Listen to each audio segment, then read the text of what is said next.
Today, our cities are flooded with illegal aliens. Americans are being squeezed out of the labor force and their jobs are taken. By the way, you know who's taking the jobs that are created? 107% of those jobs are taken by illegal aliens.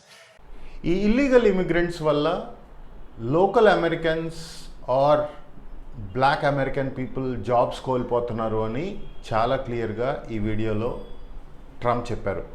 కానీ ఎక్కడ కూడా immigrants అని చెప్పలేదు. It is about illegal immigrants అని మాత్రమే చెప్పారు. వీడియోస్లో Trump చాలా కేటగారికల్లీ మెన్షన్ చేసేది ఎవరిని అంటే వాళ్ళకి సదర్న్ బార్డర్ నుంచి చాలామంది బార్డర్ దాటి వస్తున్నారు. అందులో మెక్సికన్స్ ఉంటారు, ఇంకా డిఫరెంట్ సౌత్ అమెరికన్ కంట్రీస్ నుంచి వచ్చేవాళ్ళు ఉన్నారు. ఎక్కడో అరాకొరగా ఇండియన్స్ కూడా ఉంటారు. మీరు షారుఖ్ ఖాన్ది మూవీ చూసే ఉంటారు. సో అది ఎక్కడైనా జరుగుతుంది. సో అలాంటి వాళ్ళు డెఫినెట్లీ ఫేస్ చేయాల్సిందే ఇట్లాంటి కాన్సిక్వెన్సెస్. ఎందుకంటే మనం ఇల్లీగల్గా వెళ్ళి మన మీద ఎట్లాంటి యాక్షన్ తీసుకోకూడదు అని కోరుకోవటం కూడా మన తప్పు. అది